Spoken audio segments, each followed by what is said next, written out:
தமிழகத்தைச் சேர்ந்த 13 பேர் உட்பட 131 பேருக்கு பத்மா விருதுகள் அறிவிக்கப்பட்டிருக்கிறது.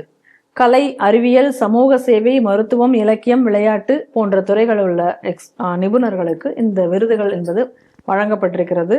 அதில் பத்ம விபூஷன் 5 பேருக்கும், பத்மபூஷன் 13 பேருக்கும், பத்மஸ்ரீ விருதுகள் 113 பேருக்கும் வழங்கப்பட்டிருக்கிறது. தமிழகத்தை பொறுத்தவரையில் பத்மபூஷன் 2 பேருக்கும், பத்மஸ்ரீ 11 பேருக்கும் வழங்கப்பட்டிருக்கிறது. தமிழகத்துல யாருக்கெல்லாம் வழங்கப்பட்டிருக்கிறது அந்த 13 பேர் அப்படி யார் யார் அப்படின்னு சொல்லி நம்ம பார்த்தோம் அப்படின்னு சொன்னா, மருத்துவர் HV அண்டே, எழுத்தாளர் சிவசங்கரி, சென்னை IIT இயக்குனர் V காமகோட்டி, கர்நாடக இசை சகோதரிகள் ரஞ்சனி பாலசுப்ரமணியம், காயத்ரி பாலசுப்ரமணியம், வேளாண் ஆராய்ச்சியாளர் K ராமசுவாமி, முன்னாள் IPS அதிகாரி K விஜயகுமார், ஸ்ரீ ஓதுவார் திருத்தணி சுவாமிநாதன், கால்நடை மருத்துவர் புண்ணியமூர்த்தி நடேசன், மறைந்த பழங்குடியின ஓவியர் R கிருஷ்ணன், ராஜஸ்தபதி காளியப்ப கவுண்டர், மிருதங்க கலைஞர் திருவாரூர் பக்தவத்சலம், சிலம்பம் பயிற்சியாளர் K பழனிவேல். இதை தவிர மகாராஷ்டிரா மாநில பிரிவில் நடிகர் மாதவனுக்கு ஸ்ரீ பத்மஸ்ரீ விருது வழங்கப்பட்டிருக்கிறது. நல்ல ஒரு சாய்ஸாக நான் இதை பார்க்குறேன். இதை தவிர முதல்ல நம்ம ராகுல் காந்தி அடிக்கடி ஒன்று சொல்லுவார், பாலிடிக்ஸ் இஸ் இன் மை பேண்ட்ஸ்ன்னு. அவர் எல்லாமே பேண்ட்டுக்குள்ளே தேடக்கூடியவருங்கிறதுனால அவர் இந்த அரசியலை முதல்ல மூடிட்டு இருந்த படிக்கணும். இப்போ இந்த இதில் நீங்கள் சாதாரண நபர்களுக்குள்ள விருதுகள் ஒரு பக்கம் இருந்தால் கூட இந்த பத்ம விருதுகள்லையும் அரசியல் இருக்குங்கக்கூடியதை இன்னும் பொதுவாக யாரும் புரிஞ்சுக்கல. இப்போ பாருங்க, பினராயி விஜயன் வந்த உடனே பழைய கேரளா முதல்வர் அச்சுதானந்தன் அவர்களுக்கு நெருக்கமானவர்கள் பலரை கட்சியில் ஓரங்கட்டினர். இப்போ அது ஒரு பெரிய பொறுமலாகவே இருக்கக்கூடிய தோழர்கள் மத்தியில் கேரளாவில். இப்போ பாருங்க, அச்சுதானந்தனுக்கு இப்போ இந்த பத்ம விருதுகள் அறிவிக்கப்பட்டிருக்கிறது. அடுத்தது பார்த்தீங்க அப்படின்னு சொன்னா, போன எலெக்ஷன்ல ட்ரைபல்களுக்கு எதிரானது தான் பாஜக அப்படிங்கிற மாதிரியான ஒரு பிரச்சாரம் ஜார்க்கண்டில் மேற்கொள்ளப்பட்டது. அந்த தேர்தலில் ஜார்க்கண்ட் முக்தி மோர்ச்சா தான் வெற்றியும் பெற்றது. இப்போ முதல்வராக இருக்கக்கூடிய ஹேமந்த் சோரனுக்குள்ள அப்பா ஷிபு சோரனுக்கு இன்று பத்மா விருதுகளில் ஒன்று விருது வழங்கப்பட்டிருக்கிறது. இந்த மாதிரி பல எதிர்கட்சியை சார்ந்த அரசியல்வாதிகள் பலருக்கும் இந்த தடவை விருது வழங்கப்பட்டிருக்கிறது. அப்ப இதுல எதை கவனிக்கணும் அப்படின்னு சொன்னா, சின்ன சின்ன அரசியல் நகர்வுகள் கூட இந்த விருதுகளின் பின்னணியில் இருக்கிறதுங்கக்கூடியதை புரிஞ்சுக்கணும். சும்மா பேண்ட்டில் இருக்கு, அண்டர்வேர்ல இருக்குன்னு தேடிக்கிட்டு இருக்கிறத விட்டுப்புட்டு எப்படி அரசியல் பண்ணணுங்கிறத முதல்ல மோடிட்ட போய் அவங்க கத்துக்கணும். அடுத்தது மேஜர் பார்ட் ஆஃப் த விருதுக்கு வருவோம். டிசர்விங் பர்சன்ஸ் தேர்ந்தெடுக்கப்பட்டு இருக்கிறார்கள். இப்போ ஓதுவா மூர்த்திக்கு இந்த விருது கொடுக்கப்பட்டிருக்கிறது. எனக்குள்ள முதல்ல தமிழ்ல தேவாரத்திற்கு இவ்வளவு முக்கியத்துவம் கொடுக்கப்பட்டிருக்கிறது என்றால், இதுக்கு முன்னாடி UPA சர்க்கார் இவ்வளவு வருஷம் இருந்திருக்குல்ல. பல வருஷங்கள் திமுகவில் உள்ளவங்க மந்திரிகளா இருந்தாங்கல்ல. யாருக்காவது ஒரு ஆளுக்கு இந்த மாதிரி ஒரு ஓதுவா மூர்த்திக்கு அவார்டு கொடுக்கணுங்கிற எண்ணம் வந்ததா? கிடையாது. இன்னைக்கு ஐயா திருத்தணிகை சாமிநாதன் அவர்களுக்கு இன்னைக்கு அந்த விருது வழங்கப்பட்டிருக்கிறது. இது நான் எதை பார்க்கிறேன் அப்படின்னா, தமிழ் சைவத்துக்கு கொடுக்கப்பட்டு இருக்கக்கூடிய ஒரு விருதாக நான் இதை பார்க்கிறேன். எது ஆன்மீக ஆட்சின்னு சொல்லி பல ஆதீனங்கள் பேசிக்கிட்டு இருக்காங்க. அவங்களுக்கு தேவாரத்தின் முக்கியத்துவம் தெரிஞ்சிருந்ததுன்னா எது ஆன்மீக ஆட்சின்னு அவங்க இப்ப பேசணும். ஆதீனங்கள் இப்ப சொல்லணும் எது ஆன்மீக ஆட்சி. இல்லை இவங்க மேல பயத்துவத்துல இருந்தீங்கன்னா இதுவும் ஆன்மீக ஆட்சி அதுவும் ஆன்மீக ஆட்சின்னு சொல்லணும். நிச்சயமாக. அப்படி செய்தீங்கன்னா நீங்க சைவத்துக்கு நியாயமாக இருக்கிறீர்கள் நம்மளால ஏத்துக்க முடியும். அடுத்தது நீங்க பார்த்தீங்கன்னா, இப்ப தமிழ்நாட்டில் உள்ள அவார்டில் ப்ரொஃபசர் காமகோடி அவர்களுக்கு கொடுக்கப்பட்டு இருக்கிறது. இது நம்ம நாட்டில் இருக்கிறவங்க, குறிப்பாக இளைஞர்கள் தெரிந்து கொள்ள வேண்டும். மாணவர்கள் வெளிநாட்டுக்கு போகணும். வெளிநாட்டுக்கு நான் கூட பல கல்யாணங்கள்ல போயிருக்கேன். எங்க சொந்தக்காரன்ல பாதி பேருக்கு மேல வெளிநாட்டுல இருக்கான். இவங்க வீட்டு கல்யாணத்துக்கெல்லாம் நம்ம போயாச்சுன்னா உண்மைக்குமே நமக்கே ரொம்ப கூசும். நானே அதனால தான் பல கல்யாணங்கள் வந்து அவாய்டு பண்றது, இந்த சொந்தக்காரன்ட்ட பேசுறதே என்ன குறைக்கிற காரணமும் அதான். சில கல்யாணங்கள்ல போயாச்சுன்னா, உங்க பையன் எங்க இருக்கான்? அவன் அங்க இருக்கான். இவன் என்ன இருக்கான்? அவன் வாஷிங்டன்ல இருக்கான். இவன் நியூயார்க்ல இருக்கான். போயிட்டு வந்துட்டீங்களா? அடுத்த கேள்வி. ஒரு தரமாவது போயிட்டு வந்துருக்கோம். இதை நான் காசி ராமேஸ்வரம் அமெரிக்கா போயிட்டு வருதுன்னா, அந்த அளவு ஒரு அடிமை மனப்பான்மை. அது மட்டும் இல்லாம என்ன அப்படின்னு சொன்ன சிலர் என் சொந்தத்திலேயே அமெரிக்கால அவங்க பையனோ பொண்ணோ இருந்தா அவங்கள்ட்ட தான் இவங்க போய் பேசவே செய்வாங்க. அவங்கள்ட்ட தான் சகஜமாவே பழகுவாங்க. பாக்கி ஆளுகளை இவங்களுக்கு கண்ட மனுஷனோ கூட தெரியாது. எப்படி ஒரு கூட்டம் இருக்கு இந்த பாப்பார கும்பல்ல. இந்த கூட்டத்துக்கு இடையில ஒரு வித்தியாசமான மனிதன் இவர். IIT director. இன்னைக்கு அவர் கடல் கடந்து வெளிநாடு போனதில்லை. உலகத்துல இருக்கிறவன் எல்லாம் அவரை பார்க்க வந்திருக்கா. அப்படி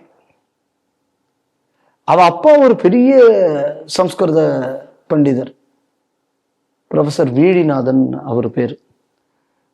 அதனால இந்த விருதுங்க கூடாது மட்டும் இல்லாம இன்னைக்கு ஐஐடில பாருங்க, ஐஐடி மெட்ராஸ்ல எவ்வளவு கோர்சஸ், இந்த ஐஐடி பிரவர்த்தக் எவ்வளவு பண்றாங்க.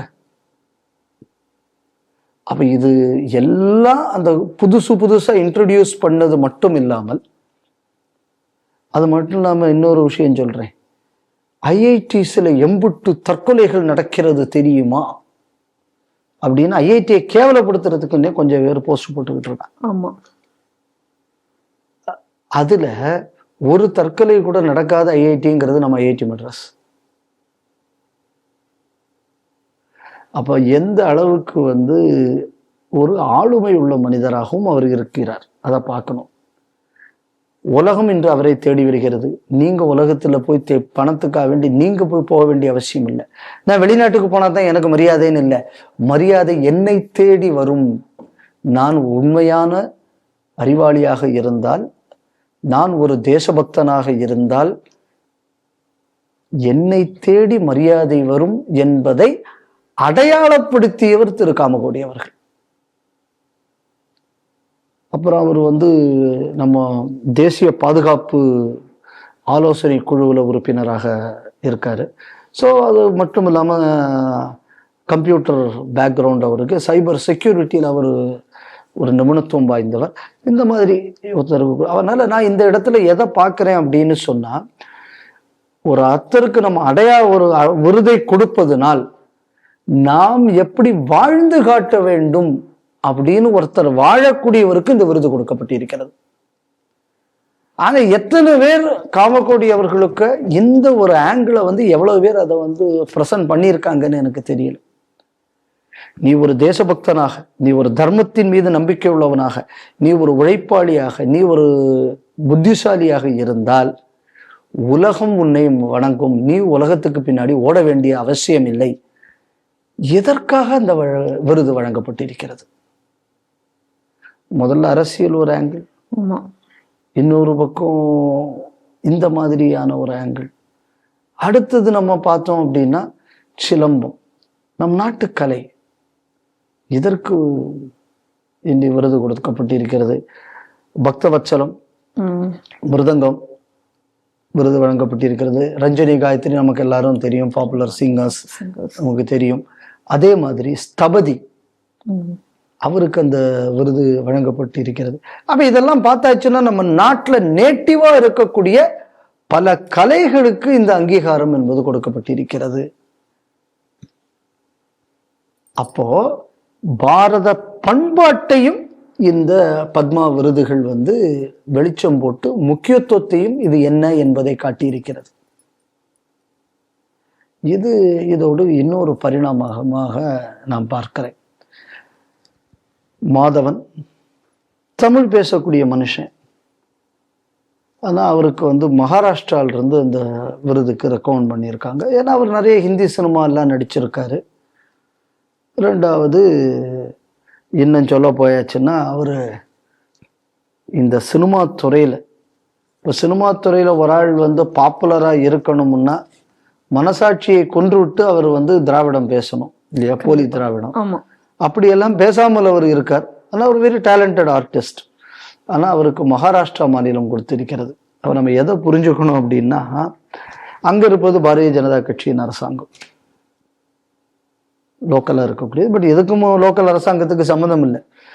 எதை நாம கவனிக்கணும் அப்படின்னா, நான் ஏற்கனவே ப்ரொஃபசர் காமகோடி அவர்களை சொல்லும் போது சொன்னேன், திறமையை தேடி உலகம் வரும்னு. தமிழ்நாட்டுக்காரரு, தமிழரு, திறமை இருக்கு, இன்னொரு மாநிலத்தில இருந்து அவர் ரெக்கமெண்ட் ஆகி போறாரு. அப்போ திறமை இருப்பவர்கள் இந்த தேசத்தில் எங்கிருந்தாலும் அவர்கள் ஊரை வைத்தோ அவர்களது அரசியலை வைத்தோ இந்த விருது கொடுக்கப்படுவதில்லை.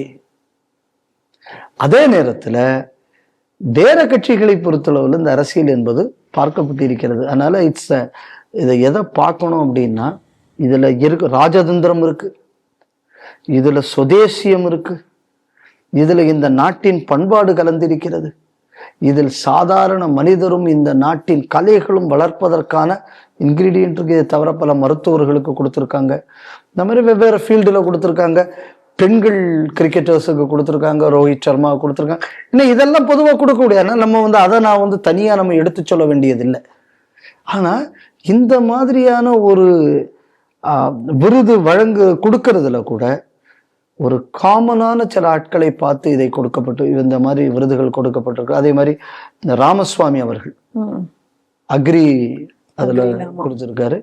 அவரு தேவர் சமுதாயத்தை சேர்ந்தவர் நினைக்கிறேன். அவர் நம்ம கோயம்புத்தூர் யூனிவர்சிட்டியில இருந்தாரு. One of the honest person. ஆரம்பத்தில் திராவிட சித்தாந்தத்தில் இருந்து பின்னாளில் மனம் திருந்தியவர். அவருக்கு கொடுக்கப்பட்டிருக்கிறது. எப்படி ஒரு டேலண்ட் தமிழ்நாட்டில் இருந்ததுங்கக்கூடியது யாருக்காவது தெரியுமா? இந்த அவார்டுக்கு முன்னாடி வர தெரியாது. ஒரு நான் கரப்ட், ஒரு இத்தனைக்கு நாங்க தான் விவசாயத்தை தூக்கி நிறுத்துறோம்னு பலர் போராட்டம்லாம் நடத்துறாங்க. சரி, நீங்க ஏதாவது இவருக்கு நீங்க கௌரவிச்சீங்களா? கிடையாது. அப்ப இந்த மாதிரியான எக்ஸப்ஷனல் டேலண்ட் இன்னைக்கு வெளிக்கொண்டு வரப்பட்டிருக்கிறது. அதனால இந்த விருதுகள்ல நான் சொன்ன மாதிரி தேசியம், அரசாங்க, அரசியல், பொருளாதாரம் என்று பலதும் கலந்திருக்கிறது என்பதைத்தான் நான் பார்க்கிறேன்.